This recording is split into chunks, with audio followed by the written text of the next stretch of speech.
March 24. Haba na pala buka. March 24, 2024. So, kamusta na? Gumagawa lang tayo ulit video habang nandito papahinga. Kahapon pala birthday ng airmat ko, ng nanay ko. Nako, sakit sa ulo.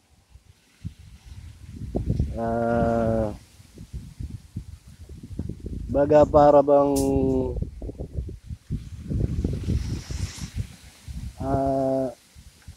ang hirap ipaliwanag na lagi kami nagtatalo doon. Lagi kami nag-aaway doon sa kasi nga may discarding pahina o discarding pagago ng mga putang inang iglesia to. Tapos sineselebrate ko yung birthday niya tapos para bang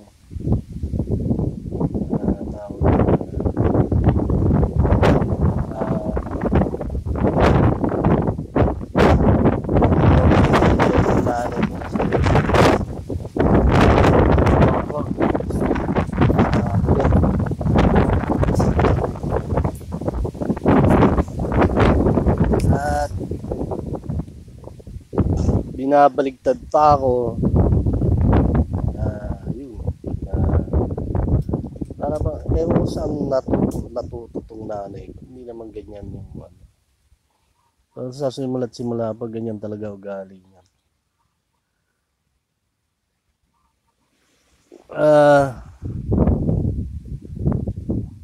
Binabaligtad pa ako na sabi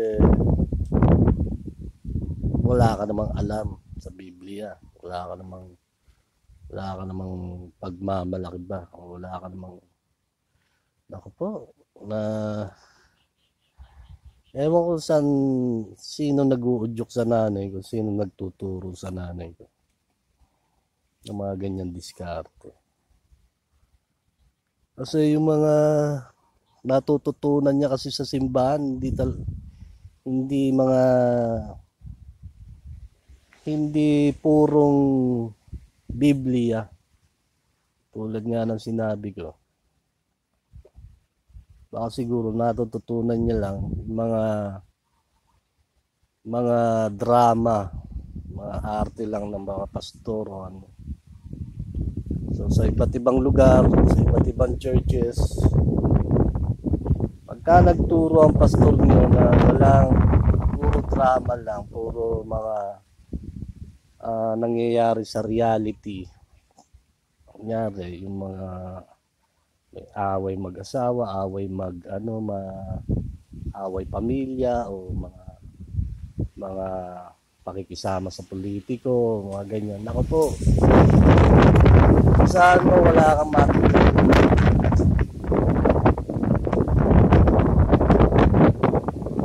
Totoo lang.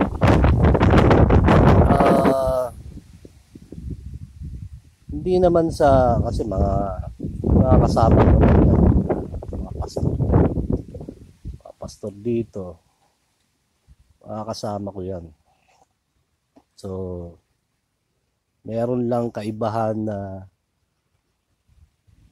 mahirap ihalin tulad o itulad natin yung aral na binibigay sa aral na binibigay o kunyari doon sa aral na binibigay kasi tayo diretso tayo, wala tayong pakiling-kiling, wala tayong kaliwat kanan, diretso.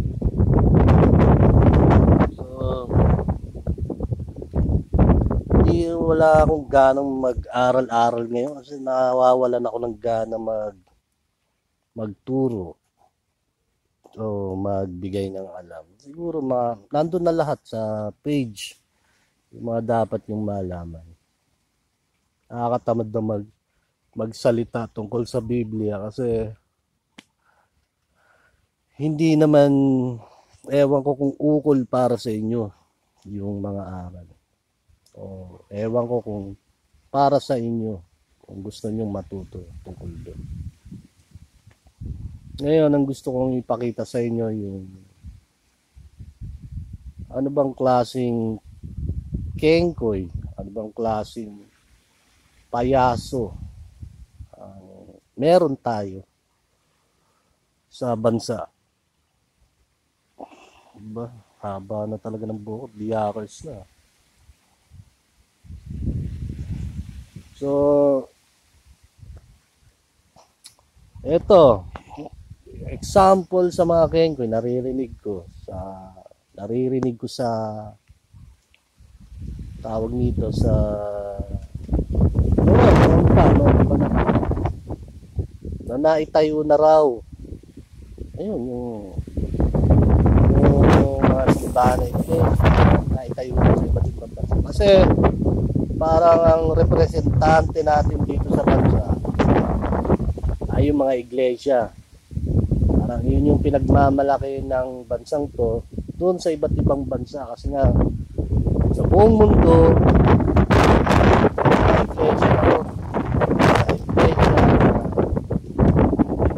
iyapag pa nga, nakabili lang sila ng mga dating simbahan. So yung gobyerno natin dito tawag nito yung nga naman malaking bagay para sa gobyerno, meron silang gano'n. Meron silang tawag nito ano ba tawag nun? Division. Hindi naman, ano ba tawag nun tawag? Yung mga kapilya nila sa ibang ibang bansa. So nakakatawa kasi tayo na nga raw sa mga bansa. Tapos kung ano noon pa yun babalitaan.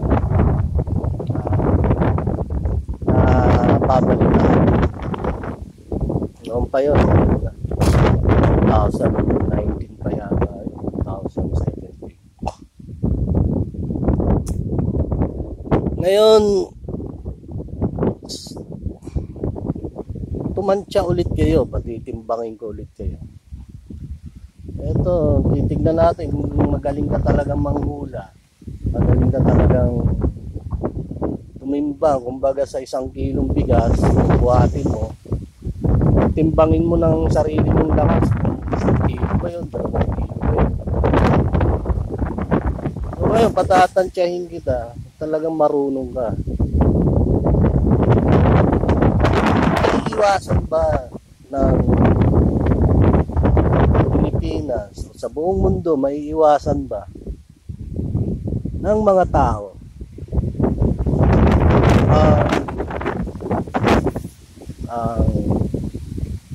pinatutulayan ko sa buhay? Maiiwasan ba yun ng mga tao? Ganun kasi ang datingan ngayon. Ganun kasi ang datingan. Na para bang, ayun, maliwanag naman na dayaan ang nangyayari dito. Dinadaya nila ako. Mga pinatatarantado ako dyan kahit doon nga putang binubuy-buy-buy, tawag sa Bisaya, binubuy-buy-buy ako ng nanay ko doon sa labas, putang ina. Wala kasi akong gamit eh. Kasi nga nakikita nila ako doon sa satellite. Kaya natatarantado nila ako. So, pinatatantya kita, pinatitimbang kita. Anong mangyayari next 5 years o next 10 years? Anong mangyayari sa future natin? May iwasan ba ng Pilipino? May iwasan ba ng bansa ang kahalalan na to? Yung mga katotohanan na to, may iwasan ba? So doon lumalabas ang kengkoy. Kasi sasabihin na lang ng mga putang inan to, hayaan na natin. Dayain na lang natin. Kasi nakatayo na tayo. Pag nawala to, wala na tayong kayamanan. Wala na kayamanan ng Pilipinas. Mawawala na ng impluwensya Pilipinas sa iba't ibang mundo. Totoo, hindi. Kaya hayaan na lang natin to. So, nagmukhang kengkoy ngayon ng mga putang ina. Ayan, liwanag. Tawa-tawa na lang sila, tapos daya dito, daya doon. Ano ba to? Ano bang klaseng mga kengkoy itong mga putang ina? Ganto ba tayo pinalaki ng magulang natin? O ng mga lolo natin? Ganto ba tayo pinalaki? Kasi dito sa Pilipinas, sasabing magaling ka pag madaya ka. Ganun yata ang tema dito ng galing. Ng ibig sabihin ng galing dito sa Pilipinas. Pag magaling kang mandaya, magaling kang manggulang, magaling ka. Yan ang ibig sabihin na may dunong magaling ka. Ay putang, napaka-kengkoy nyo naman. Sasabihin ko napaka basurang basura. Siguro wala na siguro kayong prinsipyo. Wala na kayong dignidad, wala na kayong pagkatao sa pagkatao niyo. O yung gobyerno natin, wala na sigurong tawag nito yung sinasabi nating kumbaga sa pulisya. Ano ba tawag mo? Tawag yun. Dignity. Ano ba yung dignity? Meron nakalagay yun sa PNP doon sa pride. May magkakasunod yung pride, dignity. Ano pa ba yun? Parang honorable. Parang gano'n. Magkakasama yun. Iisa lang halos ang ibig sabihin. So, ano ba yun? Anong ibig sabihin? Meron ba talaga? Kasi hindi uso ngayon ng prinsipyo, uso ngayon pera. So maging kengkoy ka, may pera ka. Kasi pag tumayo ka sa kunyari, may pinaglalaban ka na peke. O sabihin na natin pinagtatakpan mo, magiging kengkoy ka ngayon. Para magkapera ka. So, dun yung lumalabas yung mukha kang pera. Diba? Totoo hindi? Totoo ba yun? Hindi. Diba? O ito example. Ito yung sabihin na natin, yung Wawawi, no? Yung talk show na nagbibigay ng pera. O, sabihin na natin Wawawi. Example. O gagawin kang laruan doon. Paiyakin kita doon. Pagkatapos mo umiyak, pasasayawin kita.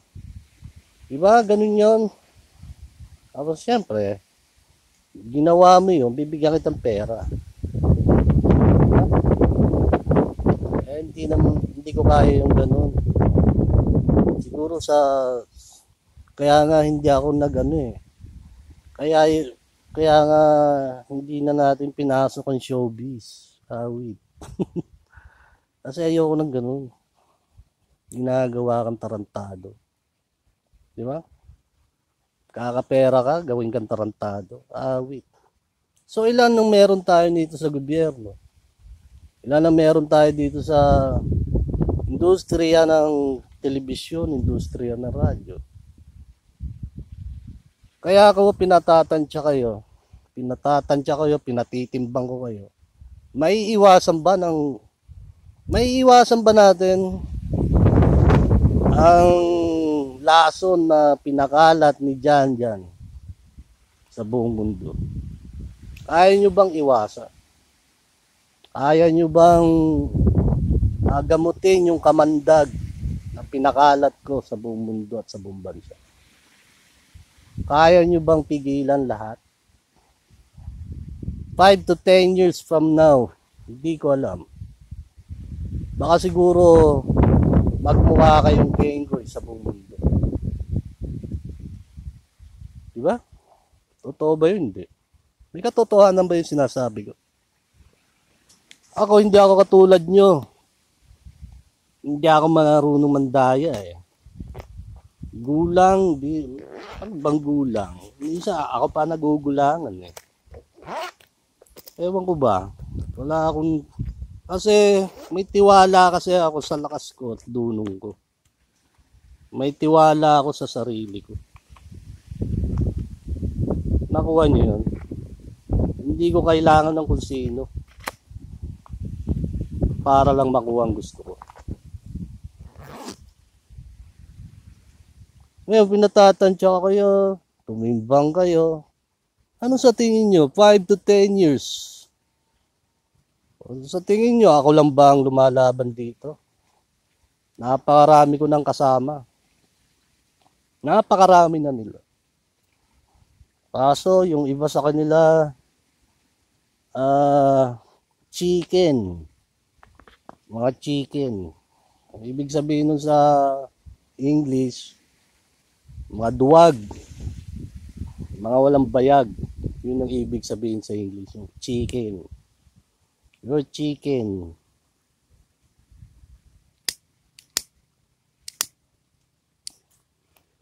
So,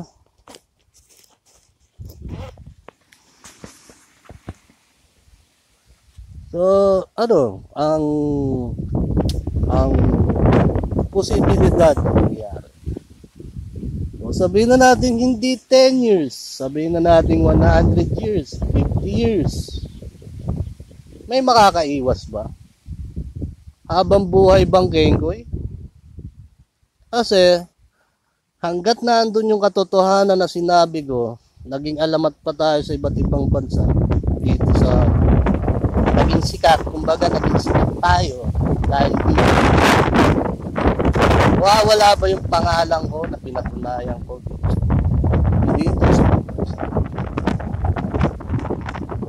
Siguro kung sumikat lang ako, hanggang kanto lang ako ng umboy, doon lang ako sumikat.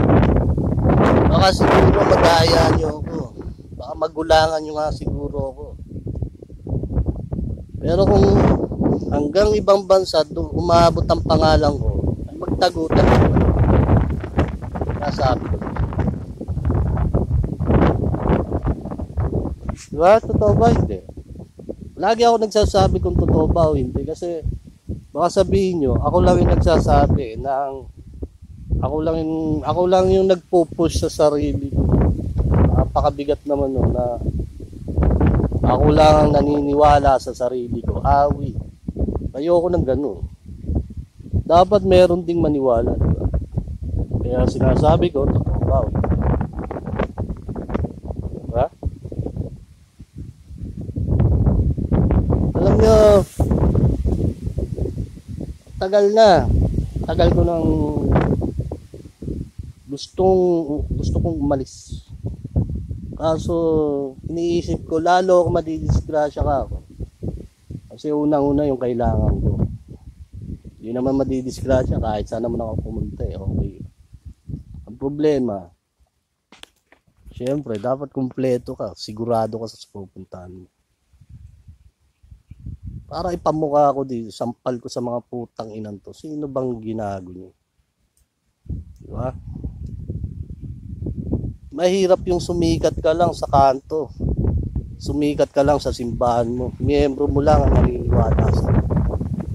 Nakakatawa ka naman. Diba?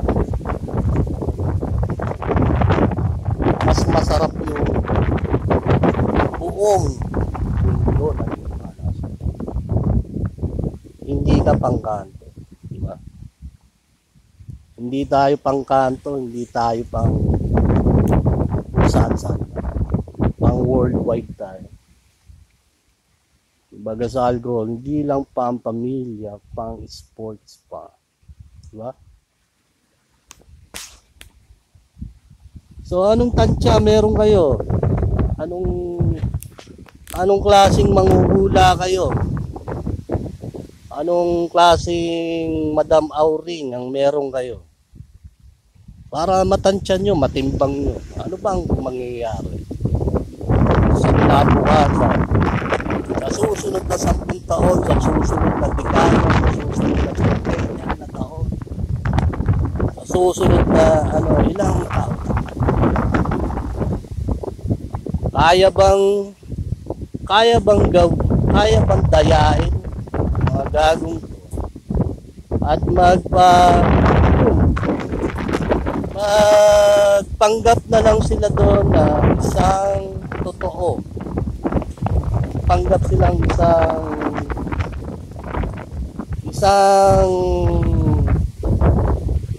true paano ba to? Yung matatag na iglesia, matatag na simbahan, matatag na group. Tatatag kaya yon sa ilang taon?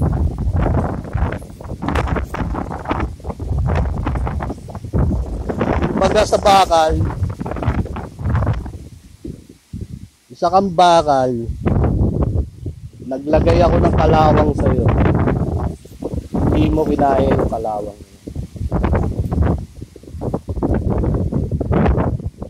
Unti-unting rumuro po kayo isang bakal sa isang kalawang. Nakuha niya.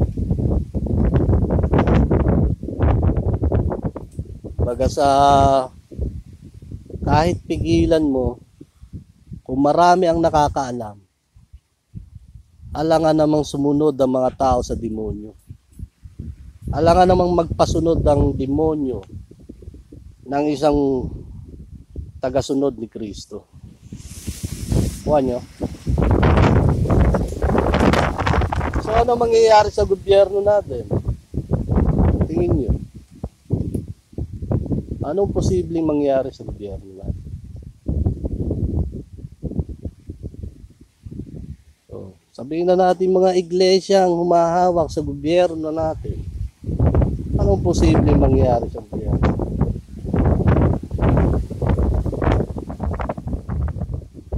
Kaya nga, ewan ko, kaya nga titigas ng mga mukha ng mga pagkaminan. Kaya nga, tawag nito, wala silang pakialam kahit patayin ka nila. Kasi nga, malalakas ang bagar ng mga putang nila. Bagar ko, presidente, bagar ko, general, baka bagar nila mga general. Nasaan ang tatag nyo ngayon? Tignan mo tigas ng mukha. Matatantyahin ko ang Pilipino kung ano ba mangyayari next year. O ano mangyayari after 10 years. Anong pwedeng mangyari after 20 years. Ano kaya ang nangyari sa 50 years pagkatapos ng 50 years. Mukhang wala na ako nandito Puntang ina. Tapos ang kapal ng mukha nyo, tapos hahawakan nyo pangalan ko. Awit. Diba? Huwag ganun. Huwag ganun kakapal ang mukha nyo. Gumawa kayo ng pangalan ng sarili nyo. Tapos lagay nyo doon sa gobyerno. Huwag nyo gagamitin ng pangalan ko. Paano nyo ako tinarantado dito? Ganun. Sampung doble kung ibabalik sa inyo. Tangin niyo. Okay. Ewan ko kung takin mo. Pag-ihi mo pala madaling araw, alas 2 ng madaling araw. Araw-araw yun. May nakaabang na sa akin. Binuburyo na kami doon. Binuburyo na ako doon. Hindi ba naman mga baliw ito mga putang ito? Ewan ko mga sabi, mga dating dati. O iglesia. Mga iglesyang baliw.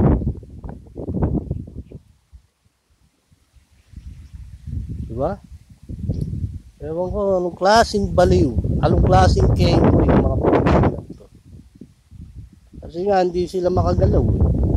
Naabangan ko na lang.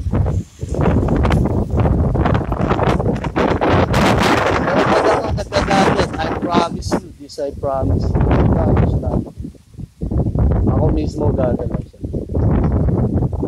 Magkaroon na ako ng gamit. Saktong gamit. Okay, andito tayo sa palamig-palamig lang tayo dito. Kasi binuburyo ako doon.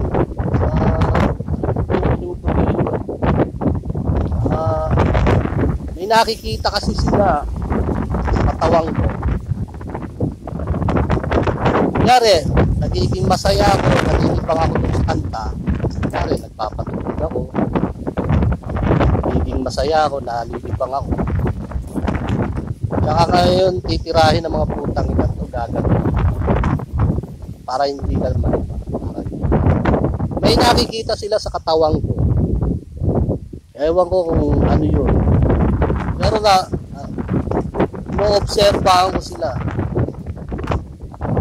Kung ano yun nakikita nila sa katawang ko. Na bigla ako lumalakas. Biglang lumalakas, tapos titira na sila. Kaya nga gusto kong ipakuha sa inyo lahat ng mga ebidensyang yun. Kasi alam nyo, napakahirap na putang ina na isang grupong mandaraya o para kumbaga napakagagaling, tawagin eh, magaling matulog pala, magaling lang manggulang, magaling mandaya, mga putang ina, wala palang pinatunayan, magaling lang mandaya. So anong pagmamalaki nyo doon? Anong mukhang meron kayo doon, putang ina? Magaling lang pala kayo manggulang, magaling lang kayo mandaya, putang ina.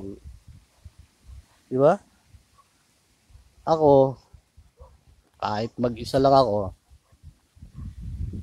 kahit ilan pa kayo, hindi man ako na manggulang sa inyo. Hindi naman ako nanggugulang.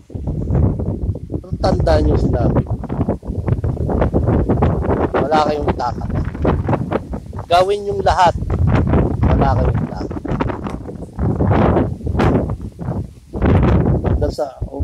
Sayang nga eh. Sumikat ako eh. At thank you na rin sa inyo. Medyo na sumikat tayo. So hindi na tayo pang baryo. Hindi na tayo pang kanto. So kung naging hanggang kanto lang ang sikat natin, hanggang membro mo lang ang sikat mo, baka madaya nyo ako. Siguro pumunta ka ng bawat bansa, maglagay ka ng mga tao doon para masigurado kayo sa pandaraya nyo. Malaman natin kung gaano kayo kagaling. Labas natin ang talent nyo para mas maganda. Tapat natin kung tingnan natin kung may iuubra ka bang putang ina.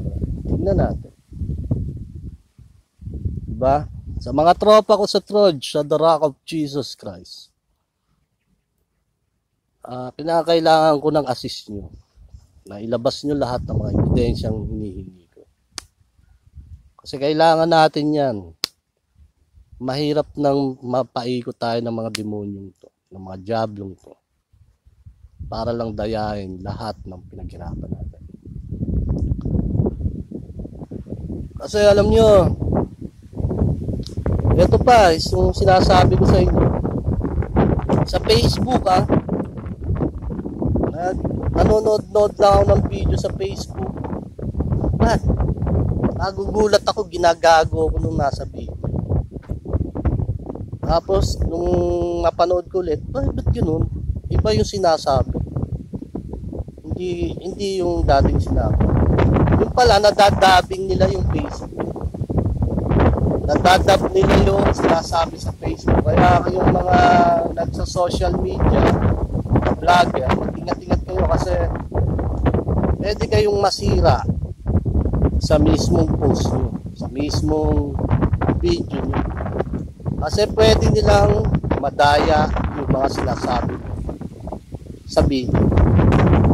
Pwede nilang ma-edit. Kayang-kaya nilang. Tapos, isa, yung sinasabing AI. So, ito bang may alam sa technology na rito? Kasi hindi na bago tong AI. Kunyari ako to, nagsasalita to. Itong mukhang to, pwede nilang palitan. Pwede nilang palitan tong mukhang to na hindi mo hindi mo hindi mo malalaman o hindi mo kung peki ba yung video totoo. Kunyari ako to, nagbibideo ako mag-isa. Pwede mong palitan tong mukhang to ng ibang mukha. Kaya nga baka araw-awi. Baka mag-video sila, mukha ko ilagay doon, putang ina, patay ako. Diba? At least, na-remind ko kayo na merong ganong tema. Yun yung AI na sinasabi. Artificial Intelligence. Nasa camera, videos, pwedeng gawin. So, usong-uso na ang AI ngayon. So, hindi natin, kunyari, may nag-video dyan. Kunyari, ako, nag-video ako dito. O kunyari, sila nag-video doon. Nilagay yung mukha ko doon. Na ako yung nagsasalita doon. Hindi na imposible yun. Pwede. May naririnig nga ako. Putang na, kamukha ko raw. Iniisip ko, ano yung kamukha ko? Sino ba yung kamukha ko?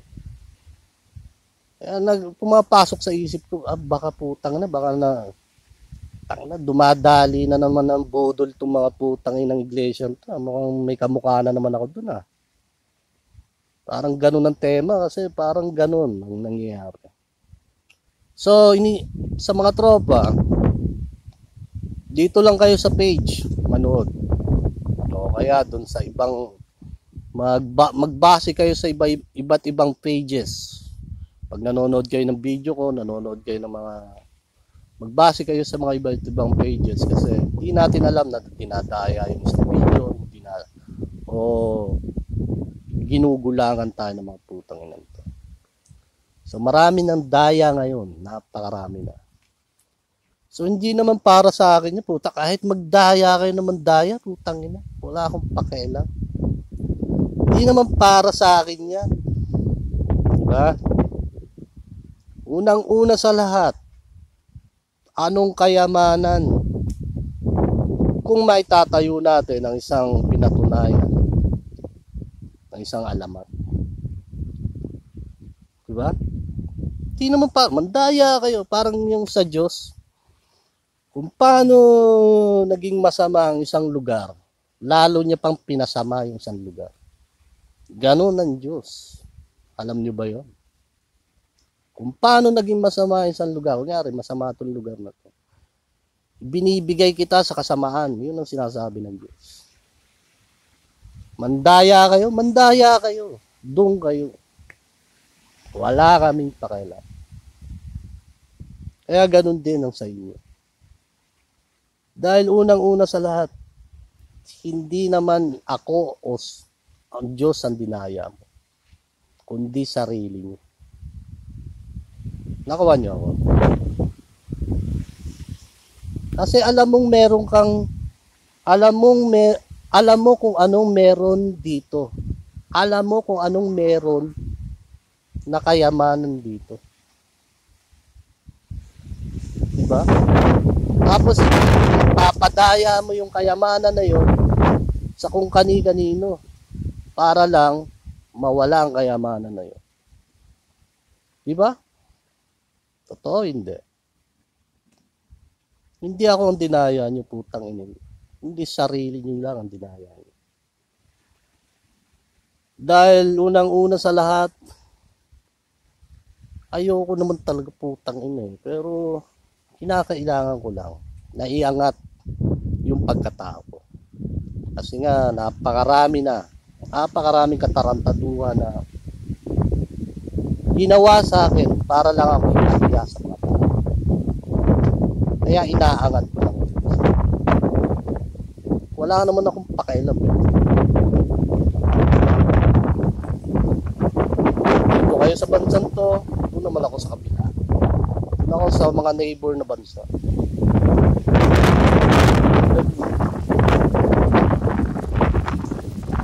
Okay. Sunod na lang ulit tayo magkwentuhan. Gusto matulog pero hindi naman ako basag. Hindi ko nang maubos na naman yung long neck. Yung New Year putik, para lang mawala stress ko. Punta na, painom ako ng isang longot at isang red juice. Ako lang ang umubos.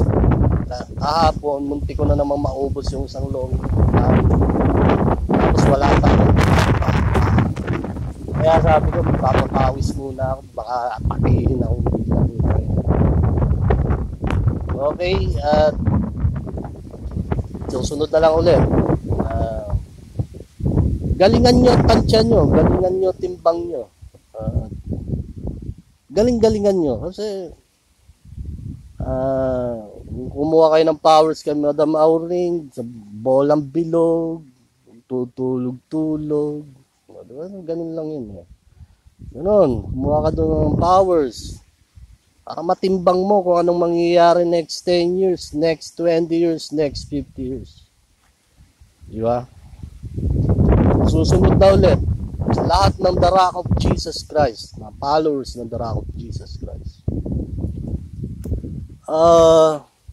Someday magkakalugar din tayo. Hindi natin masabi. Baka makachamba tayo, hindi natin alam. Doon tayo sa lugar na tayo lang. Walang iba. Thanks sa inyo lahat at susunod na. At nga pala sa mga supporters ko na pa-support na lang dito sa Bagtas. At napakabigat na ng mga siraon. Ibang klaseng baliw, ibang klaseng hindi ko na may spelling kung anong spelling ng mga baliw. Palupa. Okay, susunod na ulit.